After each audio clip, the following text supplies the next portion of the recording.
Assalamualaikum warahmatullahi wabarakatuh. Perkenalkan, nama saya Alfikri Pertama dengan NIM 220002073. Saya di sini akan menjelaskan tentang fungsi, peran, dan tugas-tugas kepemimpinan. Di dalam seorang pemimpin setidaknya harus terdapat 3 hal karakteristik, yaitu yang pertama, karakteristik pemimpin itu ada yang disebut sebagai orang yang selalu mau belajar cobaan hidup, yang artinya mereka yang tak akan pernah berhenti untuk belajar, karena hidup di dunia ini akan terus-terus berubah, dan dari perubahan itu ia akan mempelajari kehidupannya sendiri. Tidak hanya dengan pendidikan formal, tetapi di luar sekolah semua yang harus menjadi pembelajaran. Semua akan menjadi hal kritis, dan masukan siapapun yang diberikan dalam kategori atau karakteristik pemimpin yang selalu berusaha seumur hidupnya untuk selalu belajar. Contohnya, belajar melalui membaca, belajar melalui menulis, dan belajar melalui observasi. Yang kedua yaitu karakteristik yang selalu berorientasi atau pemimpin yang berorientasi lahan atau pelabuhan. Pemimpin itu yang bukan bos, bukan juga manajer yang paling menunjang dalam sebuah organisasi. Jadi pemimpin adalah contoh bagaimana sebaiknya mungkin dia menunjukkan kewajibannya dan tanggung jawab sebagai seorang pemimpin untuk memberikan yang terbaik agar siapapun yang berada di bawahnya langsung merasa nyaman atau langsung merasa seperti dipimpin. Selanjutnya, penelitian dari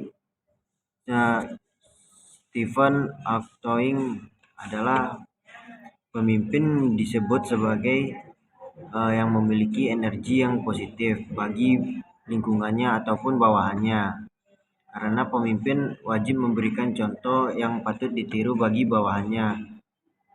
Pada prinsipnya, bagi siapapun, setiap orang memiliki energi yang semangat yang positif dan energi negatif.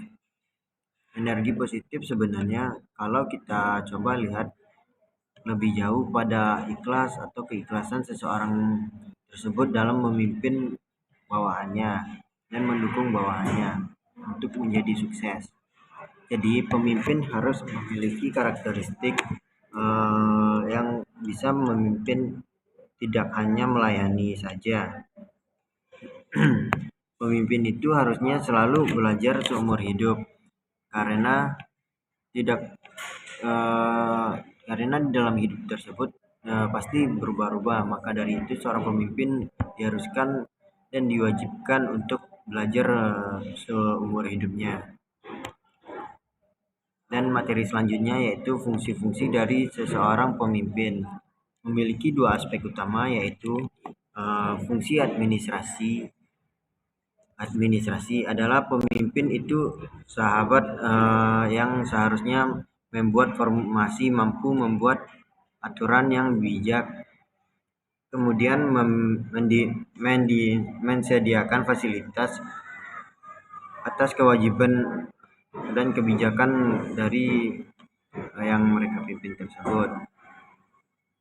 Fungsi manajemen puncak yaitu yang berdasarkan pengorganisasian, pengawasan, dan memiliki 4 manajemen, yaitu planning, organizing, executing, controlling. Seperti yang merencanakan, mengorganisasikan bagaimana pemimpin harus menggerakkan dan memimpin suatu lembaga atau organisasi yang mereka pimpin. Agar organisasi yang berada di lembaga tersebut mencapai tujuan suatu organisasi atau lembaga tersebut. Ada beberapa jurnal fungsi kepemimpinan bisa diidentifikasikan sebagai fungsi induktif, dan ada beberapa sumber yang membantahkan bahwa fungsi kepemimpinan itu bersifat hakiki. Seorang pemimpin adalah sebagai wakil atau juru bicara organisasi mereka atau penghubung dari pihak manapun, sebagai komunikator yang efektif, sebagai indikator objektif yang netral bagi orang lain. Menjadi seorang pemimpin, kita akan membantu masyarakat untuk menetapkan kepemimpinan atau tujuan pendidikan yang kegiatannya harus dilakukan untuk membantu guru, siswa dalam masyarakat yang menetapkan tujuan pendidikan, mencari penjelasan mengenai nilai-nilai pegangan dalam pendidikan, mencapai dasar yang jelas. Untuk itu, kesepakatan dan tujuan bagaimana untuk mencapai yang rasional, penentuan asal yang baik. Dan selanjutnya mempelantar